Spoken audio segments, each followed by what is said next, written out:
Hinamak na manugang. Kabanata 389. Natakot si Lu Yonggyo, at hindi niya maiwasang umatras. Ano? Anong ginagawa mo? Binabalaan kita, ang taong nasa likod ko, hindi mo kayang masaktan siya kahit mamatay ka. Naglakad si Alex Dixon sa harap ni Lu Yonggyo na may malungkot na mukha. Bigla niyang itinaas ang tea table at binasag ito kay Lu Yonggyo.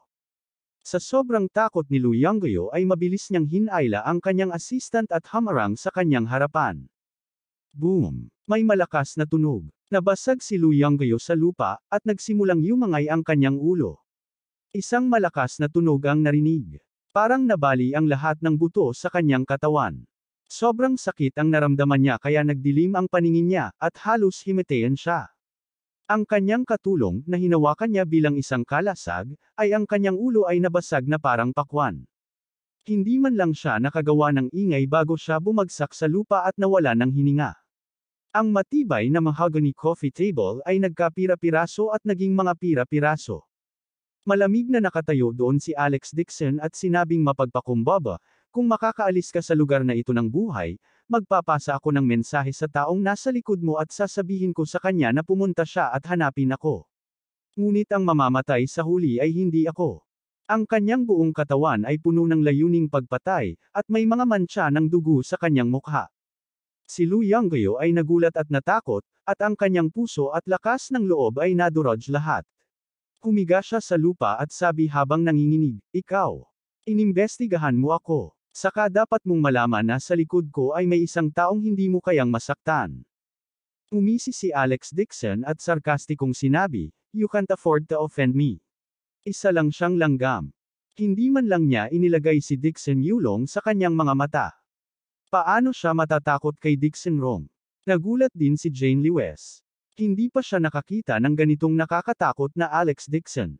May mga yabag ng paa sa labas ng pinto, na sinundan ng 20 matitigas na bodyguard na may hawak na mga bakal na tubo na sumusugod, na nakaharang sa buong silid.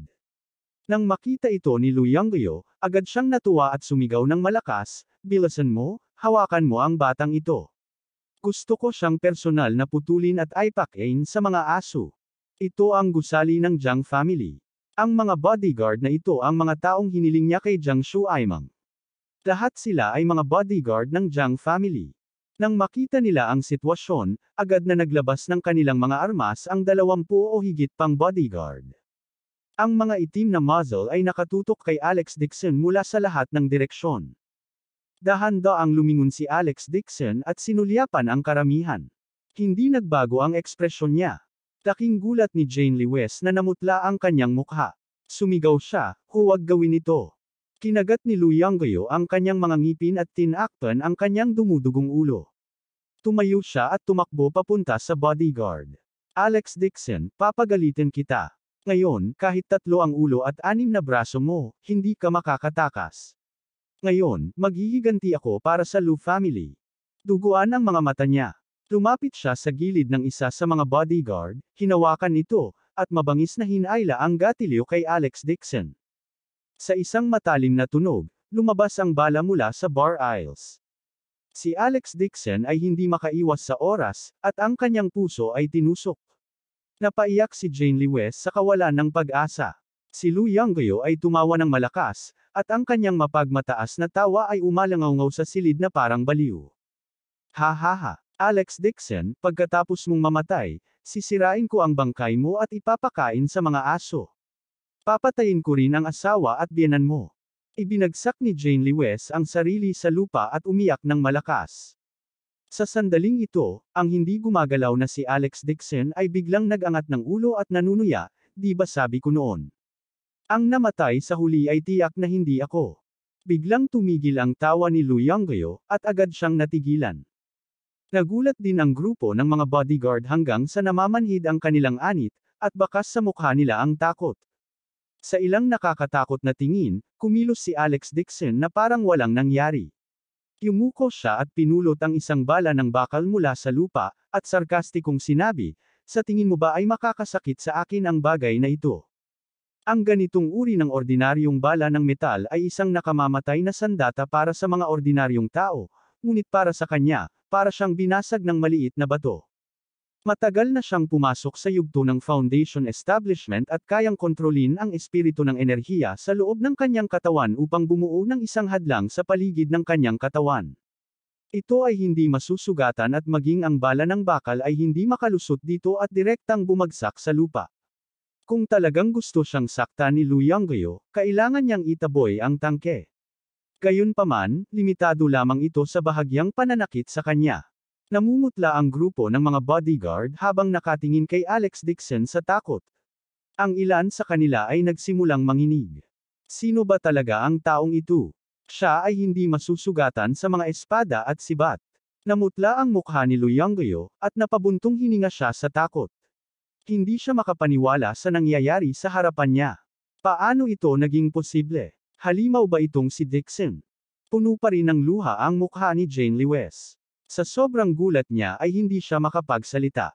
Blanko ang isip niya. Ang asawa niya talaga. Napakalakas. Itinaas ni Alex Dixon ang kanyang ulo at malamig na tumingin sa karamihan. Ang malakas na hangarin sa pagpatay ay tumawid sa isang iglap. Nanginginig sa takot ang grupo ng mga bodyguard. Alam ng lahat na hanggat umatake ang taong ito, walang sinuman sa kanila ang makakaligtas. Gusto ng kabilang partido ang kanilang buhay, walang pinagkaiba sa pagkurot ng langgam hanggang mamatay. Flop. Isa sa mga bodyguard ang unang bumagsak, lumuhod sa lupa at nagmamakaawa habang nanginginig. Tuldok. Ikaw dapat si Master Dixon, di ba? Bodyguard ako ng Jiang family. Nakita minsan sa Jiang family. Inutusan ako ni Jiang Shuaimang na pumunta at protektahan si Lu Yonggyo. Nakikiusap ako kay Master Dixon na iligtas ang buhay kong aso para sa kapakanan ng Jiang family. Bahagyang kumunat ang noo ni Alex Dixon. Hindi niya inaasahan na ang mga bodyguard na ito ay mula sa Jiang family. Sa pangunguna nitong bodyguard, tuluyang nagising sa panaginip ang mga bodyguard na nasa likuran niya. Nagsisiksikan silang lumuhod sa lupa at desperadong yumuko para humingi ng awa. Malamig ang mukha ni Alex Dixon habang nagtanong, hinihiling ka ba ni Jiang Shuaimang na sumama? Please spare us, Master Dixon. Sumusunod lang kami sa utos. Kung alam namin na gusto ni Jiang Shuaimang na harapin namin si Master Dixon, hindi kami maglalakas loob na sumama kahit 10 lakas ng loob. Master Dixon, ang iyong husay sa Qi ay pambihira. Nakita ko ang pagtrato mo sa matandang master sa Jiang family, at lubos kitang hinahangaan. Mangyaring iligtas ang aming mga asong buhay. Great Master, hindi kita nakilala ngayon. Kung alam kong nandito ka, hindi ako maglalakas loob na salakayin ka. Ang grupo ng mga bodyguard ay desperadong yumuko at humingi ng awa. Natakot na sila sa labas ng kanilang talino. Kumunot ang noo ni Alex Dixon. Hindi niya inaasahan na ang mga bodyguard na ito ay mula sa Jiang family. Tsaka ngayon lang nakaharap sa kanila ang likod niya. Hindi rin alam ng mga taong ito ang tungkol dito. Malamig niyang sinabi, hindi ako master ng Qigong, ordinaryong tao lang ako. Huwag mong banggitin sa mga tagalabas ang usapin ngayon, get lost. Laking pasasalamat ng 20 o higit pang bodyguard na hindi man lang sila naglakas loob na tumayo. Lumuhod sila sa lupa at gumapang palabas ng pinto. Wala pang 5 minuto ay muling tumahimik ang silid. Si Helena lang ang nakahandusay pa rin sa lupa, walang tigil na sumisigaw. Si Lu Yonggyo ay bumalik sa kanyang katinuan, ang kanyang buong katawan ay napapalibutan ng takot. Ang mga bodyguard ng Jiang family ay pangalawa lamang sa Imperial Guards ng Dixon family sa Yan Capital. Wala silang magagawa kay Alex Dixon ng ganun-ganun lang. Nakakakilabot talaga ang lalaking nasa harapan niya. Si Lu Yonggyo ay ganap na nataranta. Alam niyang kapag wala siyang gagawin, tiyak na mamamatay siya sa mga kamay ni Alex Dixon. Nang makita niyang binitawan ni Alex Dixon ang mga bodyguard ng Jiang family, naisip niya na natatakot siya kay Jiang Shuaimang. Agad siyang sumigaw ng hysterical, Alex Dixon, isa akong espesyal na eksperto na inimbitahan ng National Clinic. Pinahahalagahan ako ng Curator Jiang. Kung maglakas loob kang patayin ako, hindi ka pakakawalan ni Jiang Shuaimang. Kabanata 370. Jiang Shuaimang, ano ito? Umisi si Alex Dixon. Isa lang itong aso na nakaluhod sa ilalim ng kanyang mga paa. Naglakad siya pasulong na may taimtim na mukha, hinawakan ang binti ni Lu Yonggyo, at kinaladkad siya palabas ng bahay. Ngunit dahil binanggit ni Lu Yongguyo si Jiang Shuaimang, may kinalaman ito sa kanya. Nais niyang maglakbay sa National Clinic. Habang naglalakad si Alex Dixon, tinawagan niya si Renan at hiniling sa kanya na magpadala ng ilang bodyguard para pauwiin sina Jane Lewes at Helena. Asawa, may magpapauwi sa iyo sa lalong madaling panahon. Pupunta ako at hahanapin si Jiang Shuaimang para harapin siya. Bumalik sa katinoan si Jane Lewes at tumawag, Alex Dixon, huwag. Huwag kang gumawa ng anuman sa mga tao ng Jiang family. Don't worry, alam ko na ang gagawin. May halong damdamin si Jane Lewes. Tumingin siya kay Alex Dixon na hinihila ang kalahating patay na si Lu Yongguyo patungo sa pinto. Bigla niyang naramdaman na medyo kakaiba si Alex Dixon na parang hindi niya kilala ang asawa. Kahit siya ay hindi alam na ang gongchi ni Alex Dixon ay talagang umabot sa ganoong yugto. Narinig nga ni Jane Lewes ang bulong-bulungan na ang mga Panginoon ng gongchi ay hindi masasaktan, ngunit hindi niya akalain na ang unang pagkakataon na personal niyang makita ang mga Panginoon ng gongchi ay ang kanyang asawa. Biyernes noon, ang mga pasyente ng National Clinic ay nakaimpake sa pangunahing bulwagan, pumipila upang magpatingin sa doktor. Ngunit sa sandaling ito, nagkaroon ng kaguluhan sa pintuan. Kinaladkad ng isang binata ang kanang paa ng isa pang lalaki at naglakad papasok mula sa pinto nang nakataas ang ulo. Ang anyong tao na kinaladkad niya ay nasa bingit na ng kamatayan, nag-iwan ng madugong bakas sa lupa. Ordinaryo lang ang pananamit ng binatang ito, at balot ng dugo ang mukha. Hindi makita ng isa ang kanyang orihinal na anyo. Gayunpaman, ang layunin ng pagpatay sa kanyang buong katawan ay nagpang-inag sa takot. Ang mga tao ay subconsciously umiwas sa kanya at tumingin sa kanya sa takot. Maging ang mga security guard ay hindi naglakas loob na pigilan siya kaya mabilis nilang tinawag ang pinuno ng restaurant para magsumbong sa kanya. Si Jiang Shuaimang ay nakaupo sa opisina. Nang marinig niya ito, laking gulat niya kaya namamanhid ang kanyang anit. Lu Yongguyo, ang tanga. Bakit siya pumunta para komprontahin si Alex Dixon nang hilingin sa kanya na harapin ang asawa ni Alex Dixon? Hindi ba ito manliligaw na kamatayan? Bago pa niya matapos ang pagsasalita ay bumukas ang pinto ng opisina ng malakas. Kinaladkad ni Alex Dixon si Lu Yongguyo at inihagis sa lupa. Tumangala siya at malamig na sinabi, Jiang Shuaimang, paano mo ipapaliwanag? Alex Dixon, ikaw. Ang boses ni Jiang Shuaimang ay nabara sa kanyang lalamunan. Tumingin siya kay Lu Yongguyo, na puno ng dugo. Sa sobrang takot ay hindi siya makatayo. Puno ng malamig na pawis ang ulo niya. Nagkunwaring kalmado si Jiang Shuaimang at galit na sinabi, Alex Dixon. Ito ang National Clinic. Hindi ka maaaring maging walang pakundangan dito. Bilisan mo at bitawan mo si Lu Yongguyo, at umalis ka ng mag-isa. Hindi ko nahahabulin ang bagay na ito, higit pa. Imbestigahan. Nakakatuwa si Alex Dixon. Ang curator na ito na nagpapanggap na matuwid ay nakikipagsabwatan kay Lu Yongguyo. Hanggang ngayon, nagpanggap pa rin siyang matuwid. Umisi si Alex Dixon at tinapakan ang braso ni Lu Yongguyo. Malamig niyang saway, di ba sinabi mo lang na paprotektahan ka ni Jiang Shuaimang? Sa malutong na tunog, nabali ang braso ni Lu Yongguyo. Napasigaw siya sa sakit. Curator Jiang, iligtas mo ako. Mabilis na kumuha ng makakahuli nitong Dixon. Ikaw ay miyembro ng Jiang family, hindi siya mangangahas na saktan ka. Sinaway ni Jiang Shuaimang, Alex Dixon, tumigil ka na. How dare a man who is begging for mercy under my feet order me? Malamig na ngumiti si Alex Dixon. Sa harap ni Jiang Shuaimang, muli niyang inihakbang ang kanyang paa at nabali ang kabilang braso ni Lu Yongguyo. Napasigaw si Lu Yongguyo sa sakit at halos himatayan sa sakit. Natakot si Jiang Shuaimang. Hindi niya inaasahan na hindi siya seseryosohin ni Alex Dixon. Tumangala siya at pilit na ngumiti. Alex Dixon, wala itong kinalaman sa akin. Magagawa mo ang lahat ng gusto mo kay Lu Yongguyo. Nagulat si Lu Yongguyo. Pilit niyang binubuksan ang namamagang talukap. Akala niya ay mailigtas ni Jiang Shuaimang ang kanyang buhay, ngunit hindi niya inaasahan na gustong tumakas ng lalaking ito ni Jiang. Paus niyang sigaw, Curator Jiang, ikaw ang nagbigay sa akin ng mga mungkahi at plano. Hiniling mo sa akin na ipatong ko ang kamay ko sa asawa at mga kamag-anak ni Alex Dixon. Inayos mo rin ang mga tao para sa akin upang maipatong ko ang aking mga kamay kay Alex ang pamilya ni Dixon. Ngayon ay lumalaban ka na sa akin. Baliw ka pala. Gulong-gulo ang isip ni Jiang Shuaimang.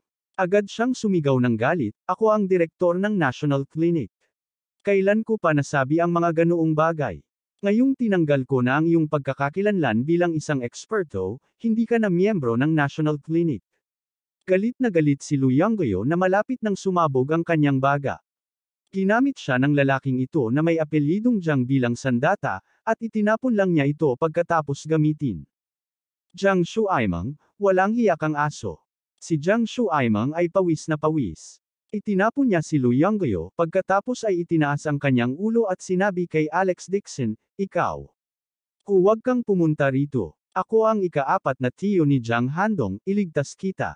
Pagkatapos sabihin niyon, agad niyang kinuha ang kanyang telepono at tinawagan ang Jiang family, na sumisigaw sa tuktok ng kanyang mga baga. Kuya, magpadala ka kaagad sa National Clinic. Gusto akong patayin ni Alex Dixon. Pagkatapos sabihin niyon, sinigawan niya si Alex Dixon, malapit nang dumating ang mga bantay ng pamilya Jiang. Kung gusto mong mabuhay, magwala ka. Umisi si Alex Dixon at sinipa si Lu Yongguo, na nakahandusay sa lupa. Umupo siya sa upuan at malamig na sinabi, hihintayin ko si Jiang Wei na magpaliwanag. Walang takot si Jiang Shuaimang nang marinig niyang tinawag ni Alex Dixon ang kanyang nakatatandang kapatid sa kanyang pangalan. Mabangis niyang sinabi, huwag mong isipin na maaari kang kumilos ng mayabang sa harap ng pamilya Jiang dahil lang sa napagaling mo ang aking ama. Sabihin ko sa iyo, wala ka sa yan capital. Wala ka.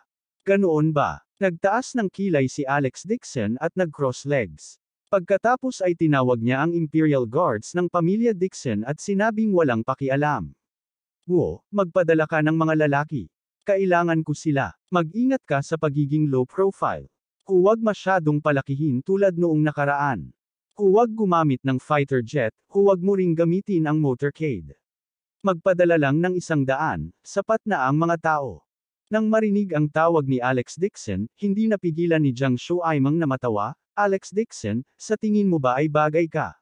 Ibalik mo ang armada. Nag-iinarte ka ba sa telebisyon o sa isang pelikula? Bigyan mo ako ng 100 tao. Ikaw ba ay trying to scare me? Let me tell you, hindi ako natatakot. Anong biro? Isang bansang bomb ka na pumupunta sa isang lugar tulad ng yan capital upang kumilos ng cool. Sinusubukan ba niyang patawanin ang mga tao? Tuldok, tuldok, tuldok. Makalipas ang kalahating oras, huminto ang 12 ng itim na luxury car sa pasukan ng National Clinic. Malamig ang ekspresyon ni Jiang Wei. Tinulungan niya ang isang matandang ginang na lumabas ng sasakyan, na sinundan ng isang malaking grupo ng mga bodyguard ng Jiang family. Mukhang balisa ang matandang ginang, at sumigaw ito ng may nanginginig na boses, pumasok ka kaagad at iligtas ang iyong pang-4 na kapatid. Bumaba din si Jiang Handong sa karwahe, at ang kanyang mga kilay ay mahigpit na nakadikit. Nang matanggap ng Jiang family ang tawag ng 4th uncle para sa tulong ngayon, ito ay biglang nagkagulo. Hindi niya akalain na ang 4th uncle ay pupunta at mag-provoke muli kay Alex Dixon, at magdudulot pa ng malaking gulo. Sabik na protektahan ni Old Lady Jiang ang kanyang anak, kaya agad niyang tinawagan ang pamilya Jiang at nagmadaling pumunta sa National Clinic. Nasa likod bahay ang opisina ni Jiang Shuaimang. Ang grupo ng mga tao ay sumugod sa likod bahay, at nang sila ay papasok na, napagtanto nila na ang looban ay puno ng black man. Siya ay nakasuot ng maskara, at mayroong hindi bababa sa 50 hanggang 60 sa kanila. Sumigaw si Jiang Wei, lumabi ka, tumabi ka. Gayunpaman, ang black man, na nasa bakuran, ay hindi gumagalaw. Malamig na sinabi ng isa sa black man, Mr. Dixon are handling some matters in the office. He instructed that no one is allowed to enter. Agad na nagalit si Jiang Wei. Sinabi niya sa isang mahigpit na boses, kami ang Jiang family ng yan capital. Kung hindi ka gagawa ng paraan para sa amin, huwag mo akong sisihin sa pagiging impolite. Kabanata 371. Malamig na sinabi ng black man, hindi kahit ang Jiang family. Galit na sabi ni Old Lady Jiang, napakalaking tono. Hindi niya inilagay ang Jiang family of yan capital sa kanyang mga mata. Gusto kong makita kung sino itong Alex Dixon. Pagkasabi niyon, pinagalitan niya, attack. Sumugod ang ilang bodyguard ng Jiang family, ngunit wala pang 3 segundo, natambos sila ng black man na ito. Si Jiang Wei ay natigilan, at ang kanyang mga kilay ay mahigpit na nakadikit. Sa pagsasalita tungkol sa mga bodyguard ng Jiang family, isa sila sa pinakamagaling sa Yan Capital. Paano sila madaling matamba? Galit na sumigaw ang matandang ginang Jiang, kayong lahat, atakihin. Kaunti lang sila, hindi mo ba sila kayang talunin? Gayunpaman, pagkatapos niyang sumigaw, wala ni isa sa dosenang bodyguard na nasa likod niya ang nang-ahas na gumalaw. Sa kabaligtaran, may ilan na nagpakita ng takot sa kanilang mga mukha at hindi sinasadyang umatras. Umiti si Blackman at sinabing, matandang ginang, ang iyong mga tao ay tila hindi nangangahas na kumilos. Galit na galit si Old Lady Jiang kaya hindi siya makapagsalita at naging berde ang kanyang mukha. Nagpakita rin si Jiang Wei ng nagulat na ekspresyon at sumigaw, ano ang nangyayari sa inyo? Kung may ayaw sumama, umalis kayo sa Jiang family. Ang grupong ito ng mga bodyguard ay kabilang sa mga piling tao ng mga gwardya ng pamilya Jiang. Kadalasan sila ay napakatapang at mabangis, ngunit ngayon, sila ay talagang kumilos na duwag. Lubos nilang pinahiya ang Jiang family. Matapos ang malupit na pagsaway ni Jiang Wei, ang grupo ng mga bodyguard ay sa wakas ay naglakas loob at dahan-daang sumugod. Actually, hindi naman sa duwag sila. Kanina lang ay nakatakas silang lahat sa kamay ni Alex Dixon at muntik nang mawala ng buhay. Matapos masaksihan ang nakakatakot na kapangyarihan ni Alex Dixon, ngayong nabalitaan nilang ang grupong ito ng Blackman ay mga subordinate ni Alex Dixon, paano sila mangangahas na guluhin siya? Isang grupo ng mga tinaguriang elite bodyguards ng Jiang family ang natural na natambo muli sa lupa. Ang mukha ng matandang ginang Jiang ay humalili sa pagitan ng berde at puti, at siya ay walang katulad na galit sa kanyang puso. Isa lang itong kahihiyan. Masyadong mayabang itong si Alex Dixon. Ang Jiang family ay nagbigay sa kanya ng mukha at nakipagtulungan sa kanya, ngunit siya ay talagang hindi nagpapasalamat, at siya ay naging mapangahas pa rin. Nagulat din si Jiang Handong nang makita niya ito. Pumunta siya sa harap at sinabi, matandang ginang, sa tingin ko ay may ginawang mali si fourth uncle sa pagkakataong ito. Bago pa siya makatapos ay naputol na siya ng matandang ginang. Kahit na may ginawa kang mali, ang fourth uncle ay miyembro pa rin ng Jiang family. Kailangan mo lang magbayad ng pera. Sino siya sa tingin ni Alex Dixon? Isa lang siyang nobody. How dare he go against the Jiang family? Ito ay tulad ng paghagis ng isang itlog sa isang bato. Sa sandaling ito, kumalat ang Blackman, na humaharang sa patio. Malamig na sinabi ng Blackman na ngayon lang nagsalita na si Mr. Dixon. Gusto niyang pumasok kayong lahat. Malakas na bamantong hininga si Old Lady Jiang at galit na naglakad papasok gamit ang kanyang tungkod. Pagpasok pa lang niya ay nakita niya ang isang binata na nakaordinaryong damit na nakaupo sa likod ng desk ng dean at malamig ang mukha. Nakahandusay sa sahig ang isang binata na puno ng dugo. Parang nabali ang mga braso niya. Si Jiang Shuaimang ay nakapulupot sa sulok ng dingding, nanginginig ang buong katawan. Nang makita ni Jiang Shuaimang ang matandang ginang, para bang natagpuan na niya ang kanyang tagapagligtas. Mabilis siyang sumugod at sumigaw, Nay, gusto niya akong patayin. Bilisan mo, kumuha ka ng makakahuli sa kanya. Shuaimang. Niyakap ni Old Lady Jiang ang kanyang anak, ang kanyang puso ay sumasakit. Naglakas loob si Jiang Handong at pumasok. Tumango siya at binati si Alex Dixon. Lumapit siya at nagtanong, Alex, anong nangyari? Ako ba, fourth uncle, nagkaproblema na naman sa iyo. I'm really sorry.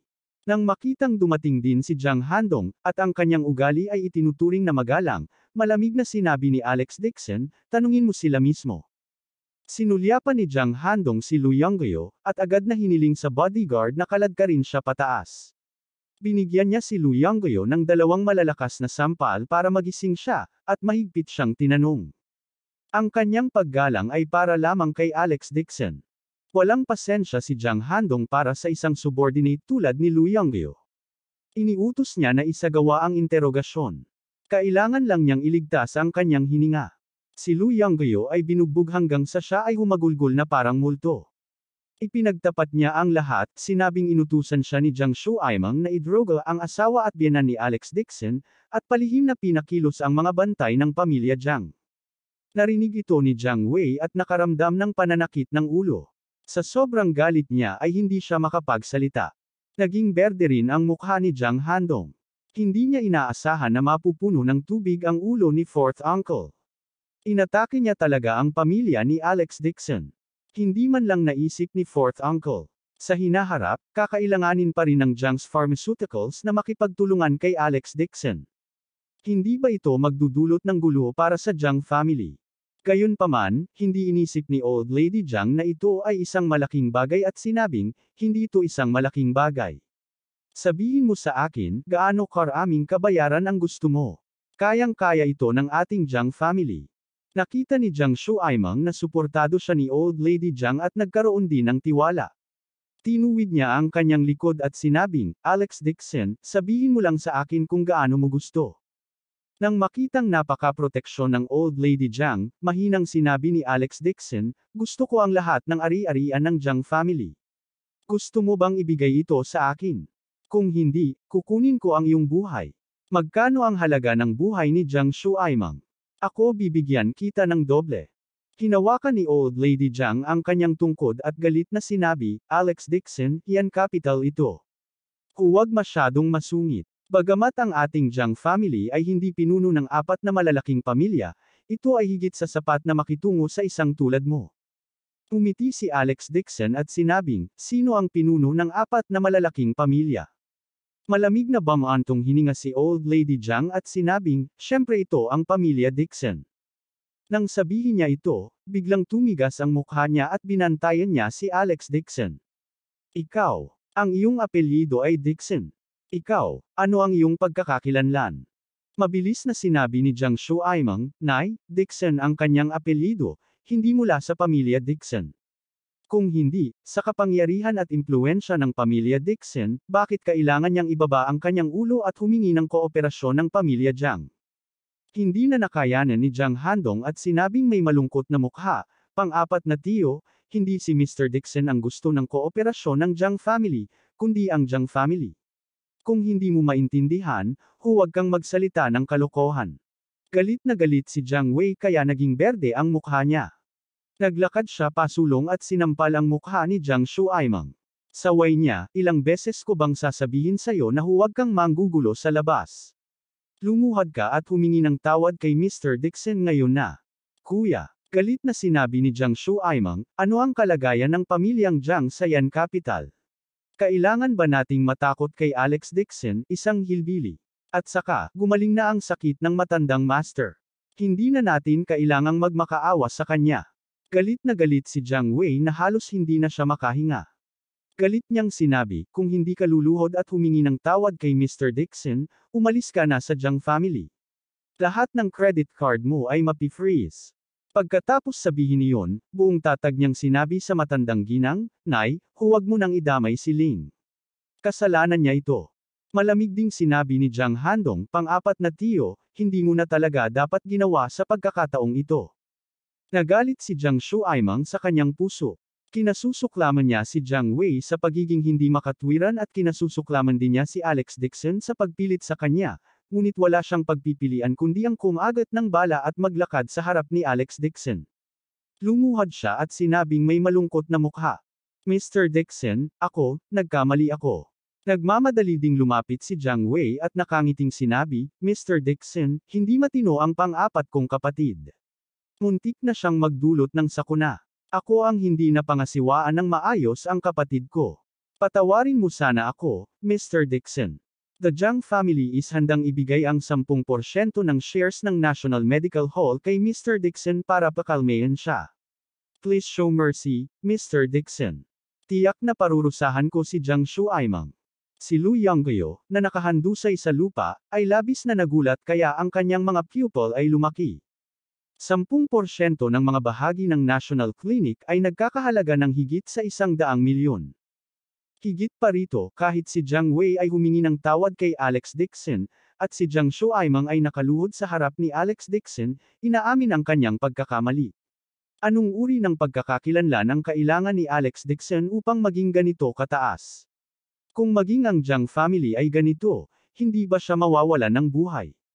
Pagkatapos sabihin iyon, pinagalitan ni Jiang Wei si Jiang Shuaimang, kautaw kay Mr. Dixon. Kabanata 372. Si Jiang Shuaimang ay hindi nang ahas na sumuway. Agad siyang bumagsak sa lupa kasabay ng isang kalabog.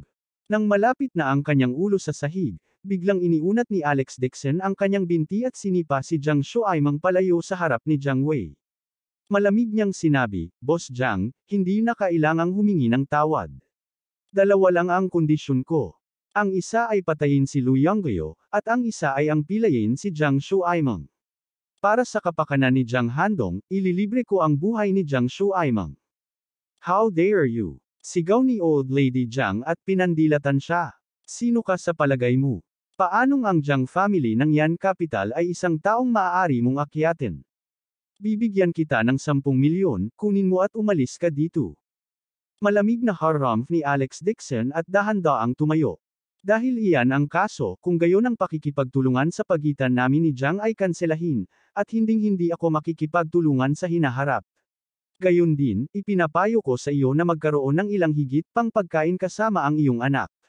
Sa loob ng 1 buwan, si Jiang Shuaimang ay tiyak na mamamatay, walang kumpletong bangkay." Sa sandaling binibigkas ang mga salitang ito, ang mga mukha ng mga tao mula sa Jiang family ay kapansin-pansing nagbago. Mapula rin ang mukha ni Old Lady Jiang. Nanginginig ang mga kamay niya, at hindi siya makapagsalita. Napakalinaw na banta, walang sino man sa buong bansa ang maglalakas loob na magsabi ng ganoong mga salita sa harap ng Jiangs. Gayunpaman, lumubog ang puso ni Jiang Handong at mahigpit na kumunat ang kanyang mga kilay. Ngayon na ang Jiangs ay hindi na kasing ganda ng dati, ang Jiang's pharmaceutical industry ay nangangailangan din ng gamot ni Alex Dixon para mabawi ang pagkawala. Sa ilalim ng pamumuno ni Jiang Shuaimang, ang National Clinic ay hindi nakabuo ng anumang mapagkompetensyang bagong gamot, ngunit ang ibang mga kumpanya ng parmasyutiko ay nagsimulang gumawa ng gamot na may mas mahusay at mas murang mga epekto. Kung sila ay nagtutulungan kasama si Alex Dixon, kasama ng pagtaas ng mga kakumpetensya mula sa buong mundo, ang Jiang's Pharmaceuticals ay tiyak na magsasara sa wala pang 1 taon. Ito ay isang matinding dagok sa Jiang Family Corporation. Alam din ito ni Jiang Wei. Nagmamadali niyang sinabi kay Old Lady Jiang, "Nay, kailangan nating hilingin kay Ling na humingi ng tawad kay Mr. Dixon. Sa pagkakataong ito, may ginawa siyang mali. Wei, kapatid mo siya.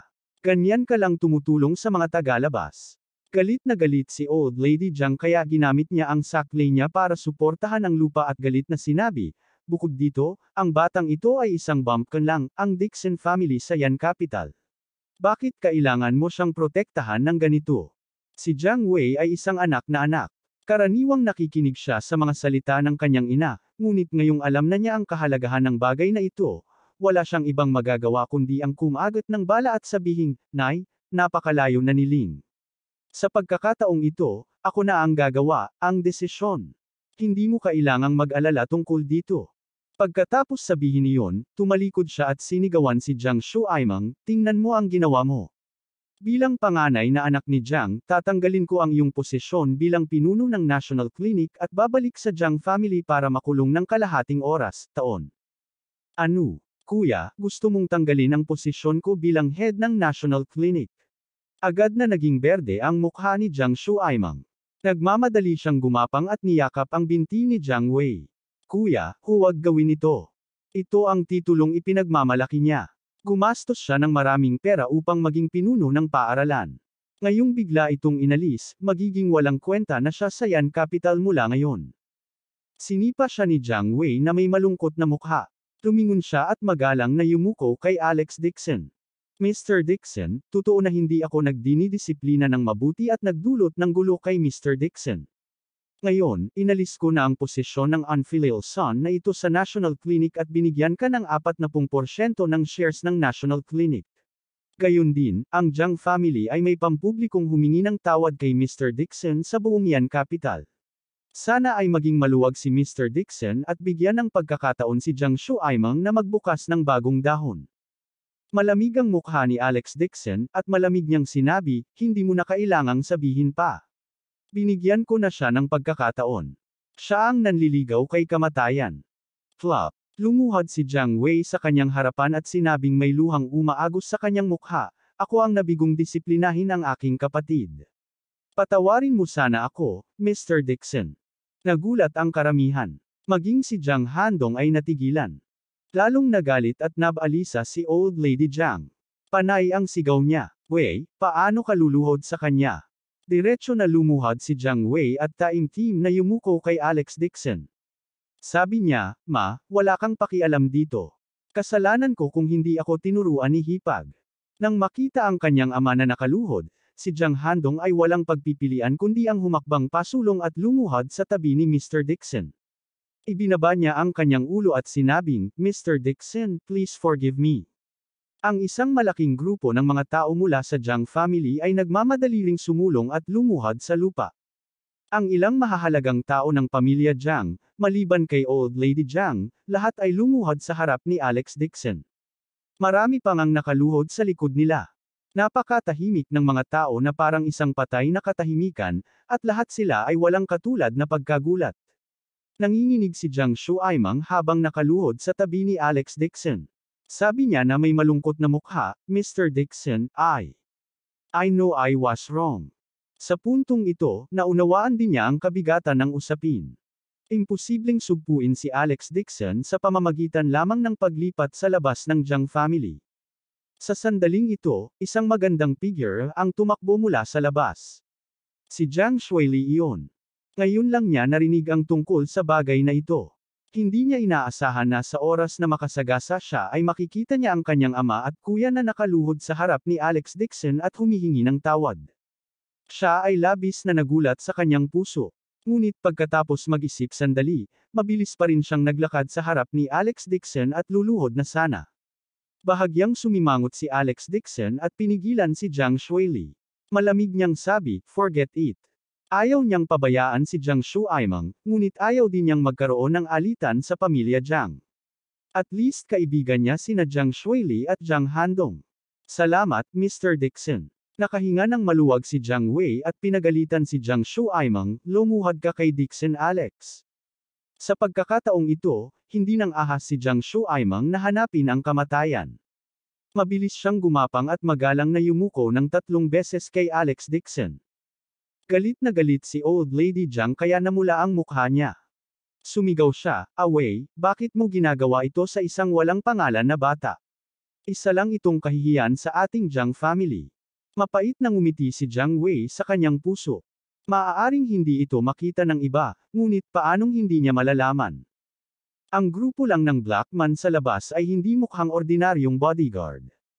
Sa Yan Capital, sino pa ang maaaring magkaroon ng ganoon kalakas na bodyguard maliban sa Dixon family ng 4 na malalaking pamilya? At itong Alex Dixon na nasa harap niya ay malamang na may malapit na relasyon sa Dixon family sa Yan Capital.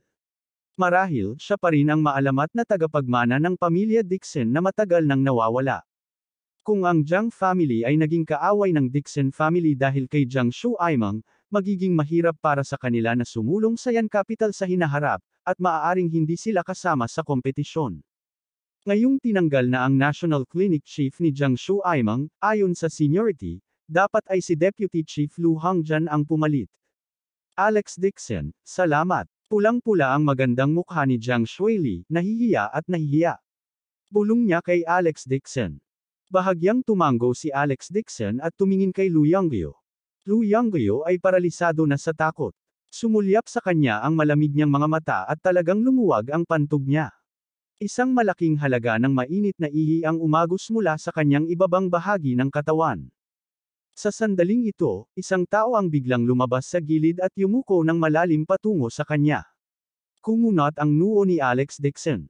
Deputy Director Lu, ikaw ay. Tumulo ang luha sa mukha ni Lu Hongjian. Masakit na sinabi niya, Master Dixon, alam kong hindi ako dapat makiusap sa ngalan ng masamang nilalang na ito, ngunit siya ay may kadugo sa pamilyang Lu. Maaari mo bang iligtas ang kanyang buhay dahil sa aking lumang mukha? Pagkatapos sabihin niyon, lumuhad si Lu Hongjian sa harap ni Alex Dixon nang walang pag-aalinlangan. Si Alex Dixon ay nagkaroon ng masalimuot na pakiramdam habang iniska niya ang eksenang nasa harapan niya. Sa totoo lang, iginagalang niya ang karakter ni Lu Hongjian at hinangaan niya ang kanyang mga kasanayang medikal. Siya ay isang bihirang tunay na master ng medisina. Gayunpaman, hindi niya inasahan na si Lu Hongjian ay magkakaroon ng isang nakakadismaya na pamangkin. Huminga ng mahabang hininga si Alex Dixon at mahinang sinabi, Dahil humingi ng awa si Master Lu, hayaan si Lu Yangguyo at Pai Lei ang kanyang kanang braso. Nakahinga ng maluwag si Lu Hongjian at nagpapasalamat na sinabi, "Salamat Master Dixon." Napasigaw si Lu Yangguyo sa gulat, "Tito, huwag mong pilayin ang kamay ko." Abangan ang susunod na kabanata.